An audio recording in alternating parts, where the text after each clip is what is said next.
Dios bendiga a todos los hermanos que trabajaron, limpiaron, estuvieron en la ornamentación, hicieron todo esto, todos los que trabajaron arduamente. La verdad que fue una bendición poder compartir ayer, estar juntos, disfrutar de todo lo que el Señor nos ministró ayer, amén.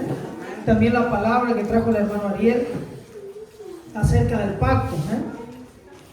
Qué bueno poder entender de que somos llamados a ser siervos del Señor, esclavos de Cristo por amor a Él. Cuando nosotros conocemos al Señor, una de las características que dijo Jesús, que cuando nos topamos con el reino de Dios, tenemos que darnos cuenta que no hay nada mejor que lo que Dios tiene para nosotros. No hay ninguna cosa que sea mejor que eso. Jesús dijo: ¿a qué compararé el reino de los cielos? Y nos hablaba en parábola.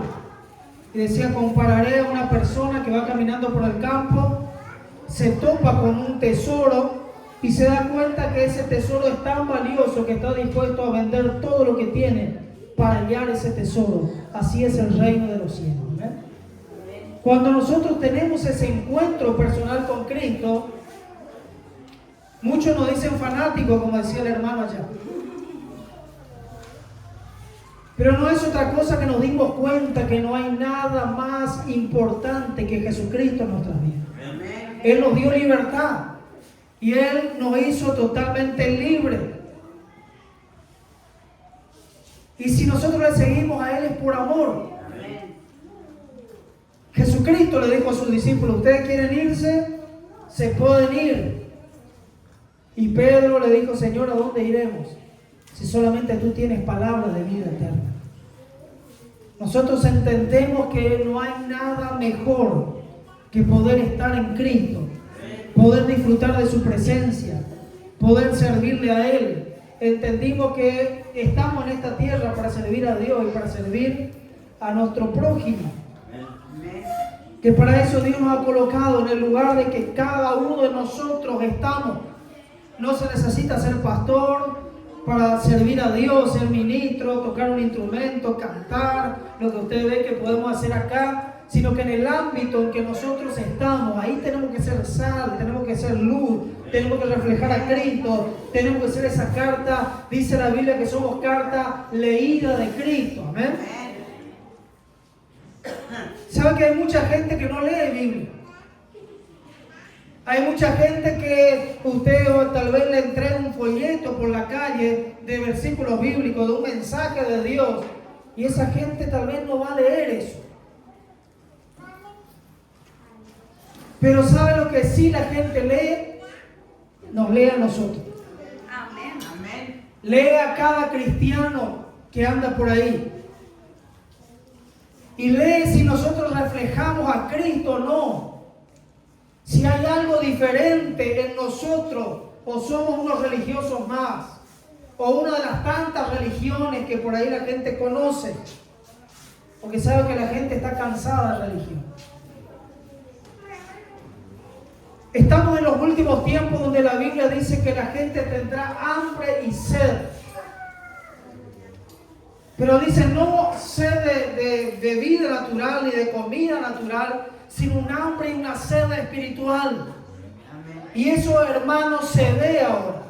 La gente busca la espiritualidad.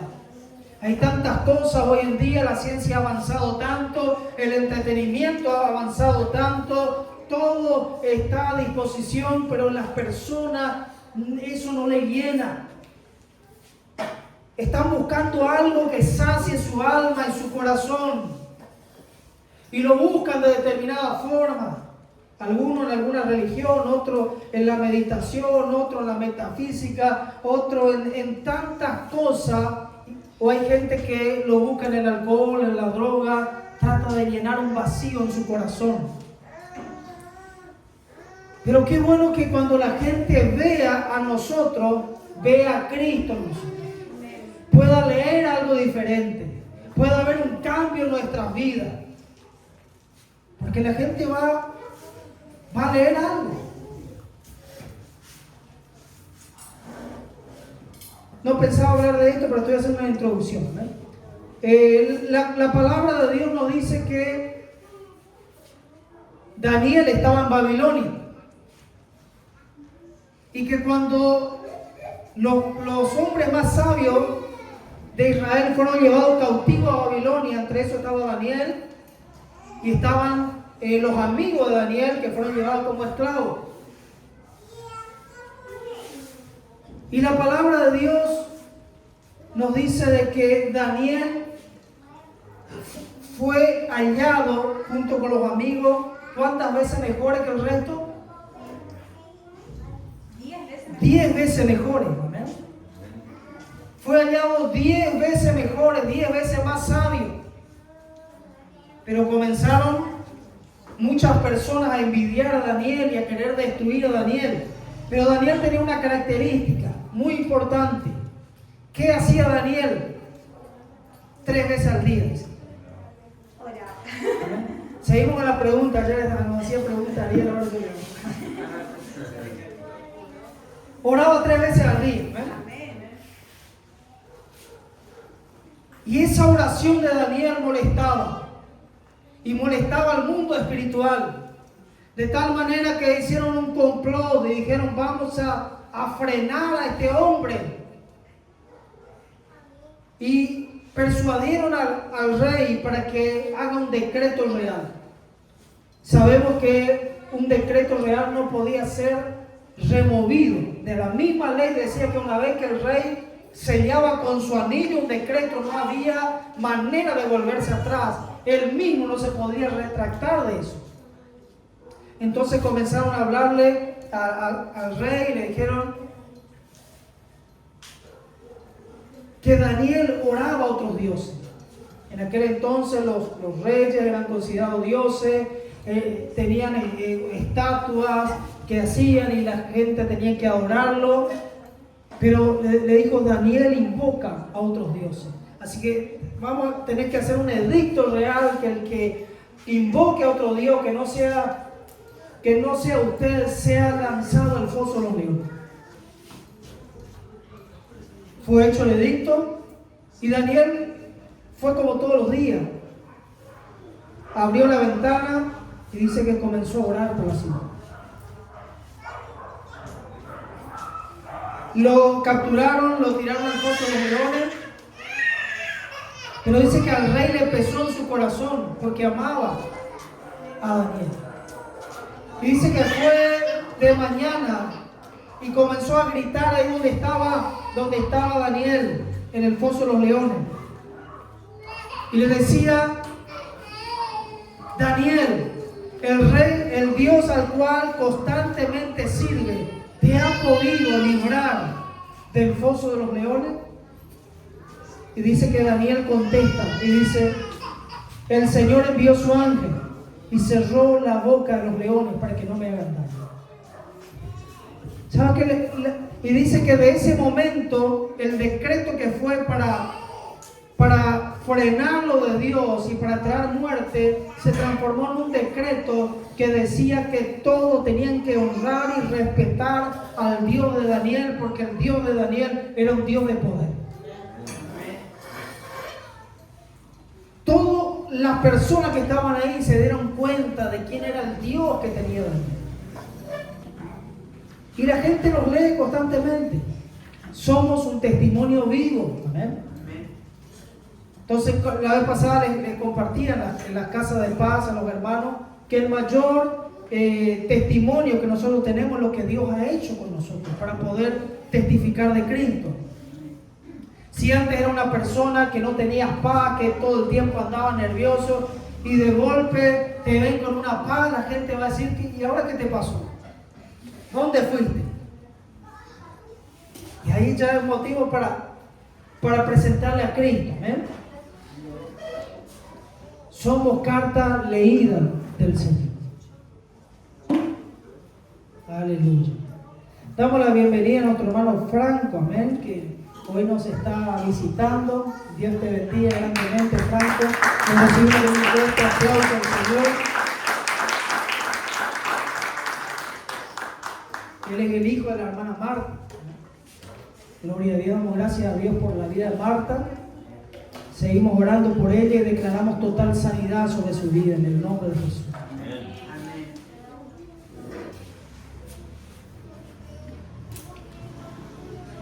Aleluya. Quiero que podamos leer Mateo capítulo 18 y versículo 18. Mateo 18, 18. Y mientras que usted busca ahí, oramos al Señor en el nombre de Jesús. Padre amado, gracias por este momento, gracias por este tiempo, gracias por cada uno de mis hermanos. Te pedimos, Dios mío, que tú seas ministrando tu palabra, seas obrando en cada vida, en cada corazón, y creemos que tu palabra es viva, es eficaz, es poderosa y no volverá vacía, sino que hará aquello por lo cual es enviada, en el nombre de Jesucristo. Te damos gracias, Jesús. Amén. Quiero que podamos leer este texto. Mateo 18, versículo 18. De cierto os digo. Cuando Jesús decía de cierto, estaba diciendo esto es una verdad absoluta. De cierto os digo que todo lo que atéis en la tierra será atado en el cielo, y todo lo que desatéis en la tierra será desatado en el cielo. Otra vez os digo que si dos de vosotros se pusieren de acuerdo en la tierra acerca de cualquier cosa que pidieren, les será hecho por mi Padre que está en los cielos. Porque donde están dos o tres congregados en mi nombre, allí estoy yo en medio de ellos. Entonces se le acercó Pedro y le dijo: Señor, ¿cuántas veces perdonaré a mi hermano que peca contra mí? ¿Hasta 7? Jesús le dijo: no te digo hasta 7, sino aún hasta 70 veces 7. Amén. Qué maravillosa promesa de parte de Dios. De cierto os digo que todo, amén, lo que ustedes ataren aquí en la tierra será atado en los cielos. Y todo lo que desataren aquí desde la tierra será desatado del cielo. La palabra atar y desatar en la Biblia es permitir o prohibir. O sea que la iglesia tiene una autoridad espiritual dada por Dios para que lo que la iglesia prohíbe, Dios lo prohíbe. Lo que la iglesia dice permite, Dios lo permite. Pero esa autoridad espiritual es dada a la iglesia cuando la iglesia está en unidad. Por eso es que automáticamente Pedro dice: Maestro, ¿cuántas veces debo perdonar a mi hermano? Porque dice cuando dos o tres se pusieran de acuerdo. Y ese acuerdo que habla la Biblia es una armonía. No es que nos ponemos de acuerdo para pedir algo nada más y después en todo estamos en desacuerdo. Está hablando de una armonía en el espíritu, de un acuerdo espiritual. Cuando la iglesia está en un solo sentir y clama a Dios, algo poderoso ocurre. Se libera una autoridad espiritual que podemos atar aquí en la tierra y es atado en el ámbito espiritual. Lo que desatamos, Dios lo desata. Una vez leí un libro se llamaba el autor Watman Nee. Cuando la tierra gobierna al cielo, se llama este libro. Y es tan importante lo que hablaba porque tocaba este versículo y decía que la Biblia nos enseña de que la tierra es la que gobierna el cielo. Parece como decir, no, es Dios el que nos tiene que gobernar a nosotros. Pero tenemos que entender esto. ¿Cuándo Dios desata algo? Cuando la iglesia desata. Amén. ¿Cuándo Dios ata algo? Cuando la iglesia ata. Dios no desatará nada que la iglesia no desate. Dios no atará nada que la iglesia primeramente no lo ate. Primero comienza en la tierra y después en el cielo. Dice, lo que atado aquí en la tierra se ata en los cielos. No es que primero en el cielo y después en la tierra. Primero en la tierra y después en el cielo. Lo que se desata aquí desde la tierra se desata desde el cielo. Por eso es que es tan importante la oración. No sé si alguna vez usted se preguntó, la Biblia dice que Dios sabe lo que le vamos a pedir antes de que le pidamos. De que antes de que la palabra nuestra ya esté en nuestra boca, Dios lo sabe todo. Y entonces, si Dios lo sabe todo, ¿para qué le vamos a pedir? Si Él ya lo sabe todo. Tenemos un Dios que lo sabe todo, un Dios que dice que Él es un Padre bueno y quiere darle buenas cosas a sus hijos. Entonces pareciera que la oración no tendría sentido, porque Dios ya lo sabe todo y Dios sabe nuestras necesidades y quiere darnos lo mejor.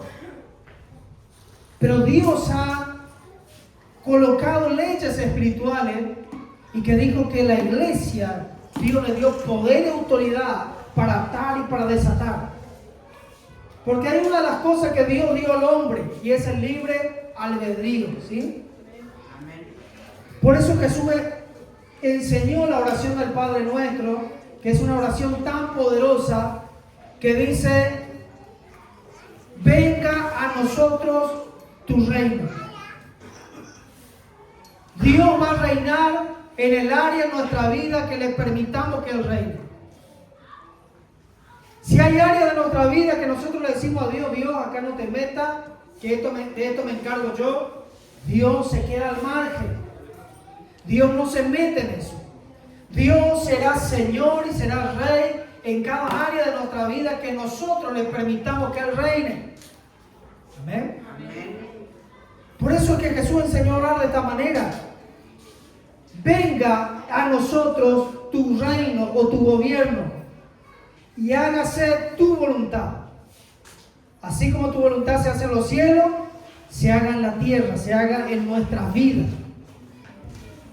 Cuando le permitimos a Dios que Él gobierne, ahí es donde Él comienza a obrar, amén, en nosotros. Cuando oramos, le estamos habilitando al cielo para que el cielo haga lo que Él quiere hacer. Jesús le dijo a sus discípulos: hasta ahora nada habéis pedido. Pidan para que vuestro gozo sea completo. En otras palabras, Jesús le estaba diciendo: hay cosas que le quiero entregar a ustedes. Hay bendiciones, hay herencia que quiero que se manifieste en su vida, pero estoy esperando que pidan. Y uno dice: ¿pero acaso Dios no lo puede hacer igual? Jesucristo se acercaba a la gente que tenía necesidad, como el ciego Bartimeo. El ciego Bartimeo dice que clamaba, gritaba en la calle cuando escuchó que Jesús pasaba y le decía: Jesús, hijo de David, ten misericordia de mí. Y Jesús le mandó a llamar. ¿Jesús tenía misericordia de él o no? ¿Sí o no? Amén. Jesús le puede decir: sí, tengo misericordia. Pero nuestra oración tiene que ser específica. Jesús ya tenía misericordia. Y Jesús se le acerca y le dice: ¿qué quieres que te haga? Pareciera una pregunta. Hay un ciego, está clamando que tenga misericordia, y uno dice: no, pero cae de maduro que va a querer recibir la vista. Pero es necesario que nosotros le declaremos nuestra voluntad al Señor, porque Dios no hará nada que nosotros no le permitamos que Él haga en nuestra vida. Amén. Por eso es necesario que oremos. Por eso es necesario que nos rindamos en oración, en clamor, que nos pongamos de acuerdo como iglesia de Jesucristo y comencemos a clamar a Dios para que lo que nosotros declaremos, oremos aquí en la tierra, Dios lo haga en los cielos. Amén. Amén. Amén.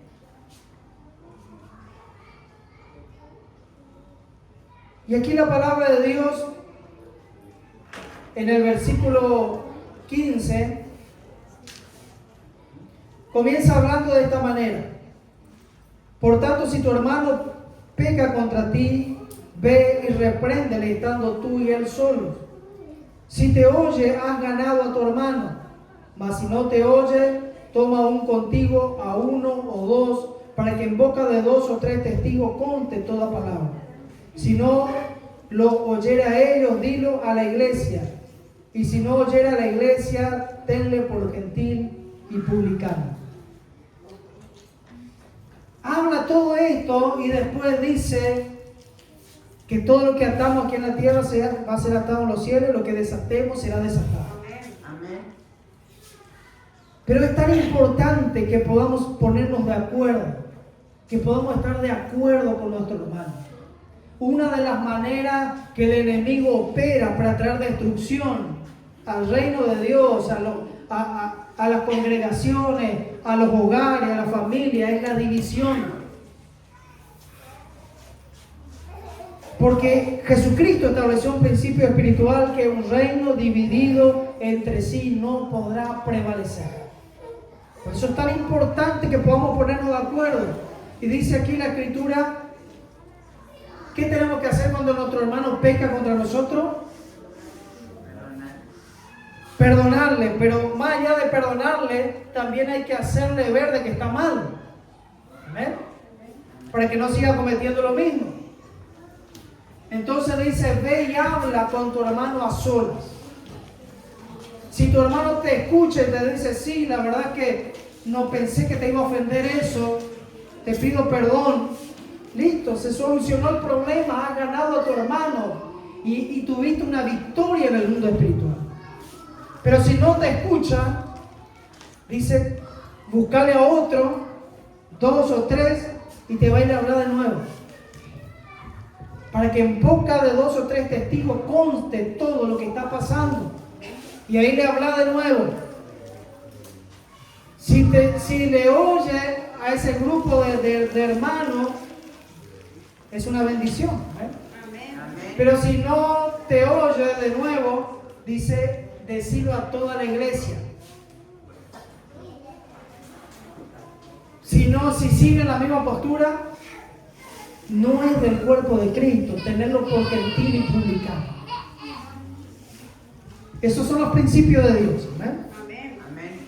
Pero hay veces que nosotros hacemos al revés. Nos ofende a alguien y contamos a toda la iglesia. Después vamos y le hablamos. Y último le hablamos solo. No.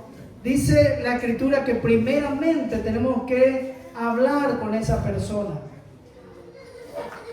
Y es tan importante esto que luego dice, versículo 19, otra vez os digo, que si 2 de vosotros se pusieran de acuerdo en la tierra acerca de cualquier cosa que pidiere, le será hecho por mi Padre que está en los cielos. Fíjense el poder que hay en esto que Jesucristo declara. Si 2 se ponen de acuerdo sobre cualquier cosa que pidieren, será hecho por mi Padre que está en los cielos. Entonces, ¿qué es lo que va a tratar el enemigo a toda costa para frenar esto? Que no haya acuerdo, porque hay tanto poder en el acuerdo.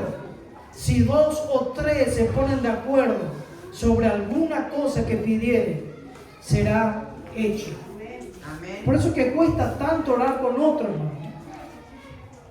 Cuesta tanto a veces ponerse de acuerdo en un solo sentir y orar por alguien, orar por algo y permanecer en esa oración hasta que podamos ver que el cielo ministra la tierra.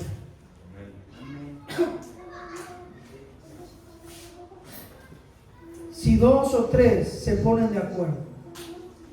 El acuerdo es tan poderoso. Dice la Escritura, ¿cuántos conocen la historia de la Torre de Babel?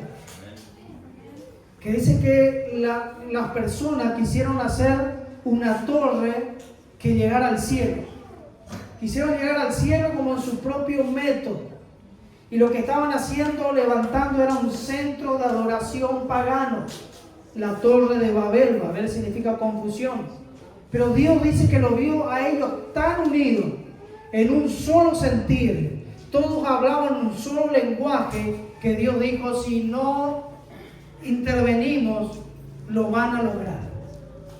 Fíjense cómo un grupo de personas sin Dios se pusieron de acuerdo para lograr algo, y Dios dijo, si yo lo impido, lo van a lograr. Y no era un proyecto fácil, era un proyecto nunca antes hecho sobre la tierra. Querían llegar hasta las nubes con un edificio.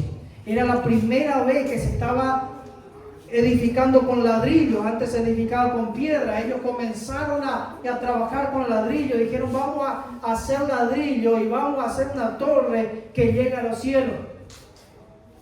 Dice que Dios tuvo que descender, cambió el lenguaje, porque había un lenguaje universal.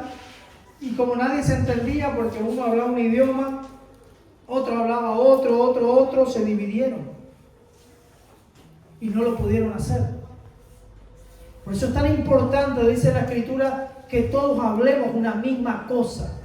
Que todos tengamos un solo sentir, para que la voluntad del cielo se establezca sobre la tierra. ¿Amén? Amén. Y una de las cosas que me doy cuenta, que hay veces que no se logra ciertas cosas en el reino de Dios, es porque, ¿qué tenían de particular esta gente? Que todas estas personas tenían la visión de levantar un solo edificio, una sola torre, y todos trabajaban por esa torre. Pero hoy en día la iglesia a veces nos cuesta tanto unirnos, porque cada uno quiere levantar su propia torre. No, yo creo que la torre tiene que ser esta manera. No, yo creo que tiene que ser esta otra. Y no nos ponemos de acuerdo nunca, y cada uno levanta su propia torre. Pero cuando nos ponemos de acuerdo en algo, en un solo sentir, y clamamos a Dios, dice que lo que nosotros pedimos, eso será hecho. ¿Amén? Amén. Dice el versículo 23, entonces se le acercó Pedro y le dijo, Señor, ¿cuántas veces perdonaré a mi hermano que peca contra mí? Porque estaba diciendo, me tengo que poner de acuerdo con este, pero es bastante difícil. Pecó contra mí en el día, ya pecó varias veces. ¿Hasta cuántas veces le tengo que soportar? 7. Y Jesús dijo, no te digo hasta 7, sino aún 70 veces 7. Y ahí está nuestra batalla, amén. Nuestra mayor batalla está en perdonar la ofensa una y otra vez. O sea, no puede haber en nuestro corazón pleito, enemistades, porque dice la Biblia, quítense de vosotros todos. Tenemos que solucionar eso dentro nuestro, las veces que sea necesario, porque si no estamos frenando el reino de Dios. ¿Amén? Eso no quiere decir que no, como dice, comienza diciendo la Biblia, hablar con tu hermano, confrontar a tu hermano. Si tu hermano no te escucha, quiere seguir en la misma, déjalo, tenerlo como gentil y publicano. Ya hiciste todo lo que tenías que hacer, ahora déjalo. Pero nuestro corazón, nosotros tenemos que tener paz en nuestro corazón. ¿Amén? Que nada en nuestro corazón, hay situaciones en que Dios nos dice, mira, con esta persona, si él se va a la derecha, vos te vas a la izquierda. Hay situaciones así. ¿Se acuerdan de Abraham, el padre de la fe? Dios le dio instrucciones precisas a él, porque Dios tenía planes extraordinarios. Le dijo, vete de tu tierra y de tu parentela a la tierra que yo te mostraré. ¿Obedeció Abraham o no? Obedeció la mitad, ¿no? Porque Dios le dijo dos cosas, vete de tu tierra, eso obedeció. Pero le dijo, vete de tu parentela. Pero él dijo, no, yo le voy a llevar a mi sobrino. Mi sobrino, yo lo quiero mucho, es como mi hijo, y yo le voy a llevar. No, pero Dios te dijo que te alejes de tu parentela. No, pero él es una bendición para mí. Hasta que no tomara un rumbo distinto, fue la piedra en el zapato en la vida de Abraham. Hasta que llegó un momento que Dios le confrontó. Y entonces le habló a Lot y le dijo: Lot, ahí está la tierra delante tuya. Elegí para dónde te querés ir. Si vos te vas al norte, yo me voy al sur. Si vos te vas al este, yo me voy al oeste. Porque había altercado constantemente entre los pastores de uno y los pastores del otro. Y él no podía vivir de esa manera, con división, con altercado. Eso no quiere decir que ellos en el corazón estaban divididos. Porque cuando fue capturado Lot, ¿qué hizo Abraham? Tomó sus siervos, se armaron con lo que tenían, rescataron a Lot. Pero había una instrucción de parte de Dios. Mirá, vio que hay parientes que a veces cuando uno es la visita es una bendición. Pero si están mucho tiempo juntos, entonces le dijo: mirá, que se vaya allá para el norte o andate para el sur. Pero seguía amando a su sobrino. Y su sobrino seguía amando a Abraham. Aleluya. Quiero que veamos otro versículo que nos habla acerca de esta autoridad que Dios nos ha dado.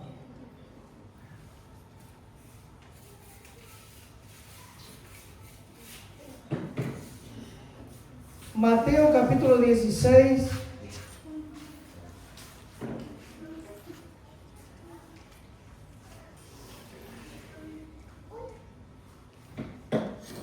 Y versículo 19.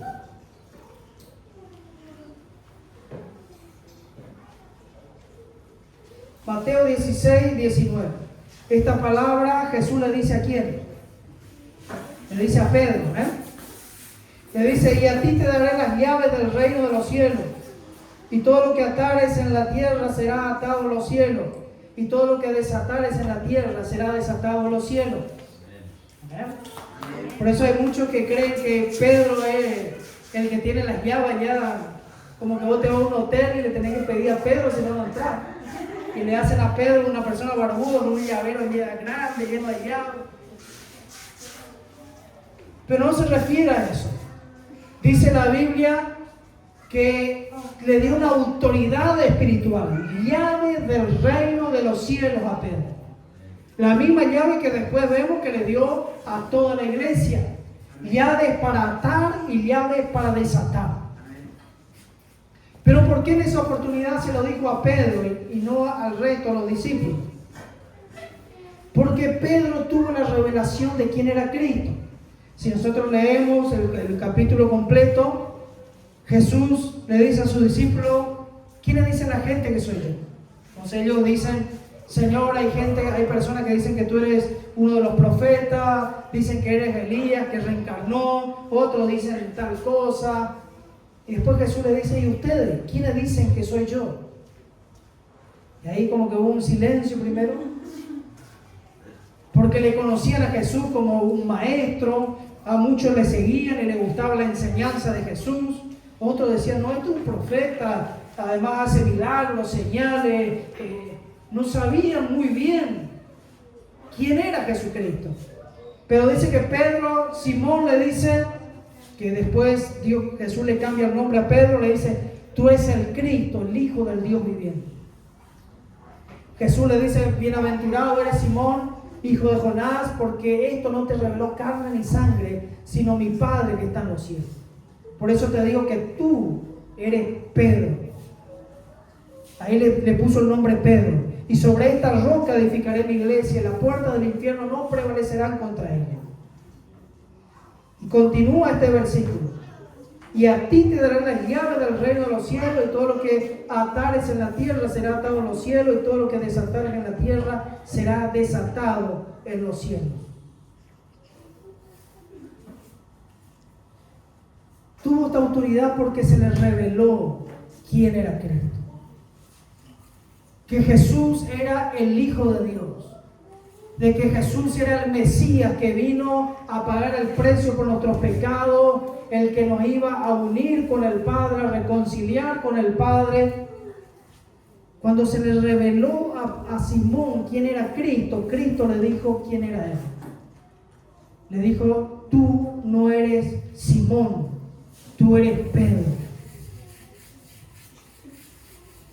Él pensaba que era, el documento de él decía que él era Simón. Y de golpe Jesús le dice: quiero decirte que tú no eres Simón, sino que eres Pedro. Le cambió el nombre. Hay muchísimas personas en la Biblia que fueron sus nombres cambiados, porque si bien tenían una identidad en la tierra, tenían una identidad en los cielos, Dios le veía de una forma diferente a lo que la gente le veía. ¿Sabe que Simón significa una caña que se mueve por el viento? O sea que cualquier viento que venía se movía de un lado al otro. O sea, una persona inconstante. Pero Jesús le dijo: tú no eres esa persona inconstante, tú eres una piedra, tú eres Pedro, y sobre esa roca edificaré mi iglesia, y las puertas del Hades no prevalecerán contra ella.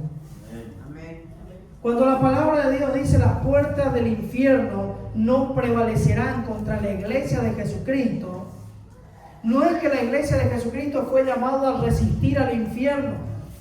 Porque muchas veces pensamos: no, el enemigo me ataca y como que el infierno viene hacia nosotros, y nosotros decimos: no prevalecerá, le vamos a resistir al infierno.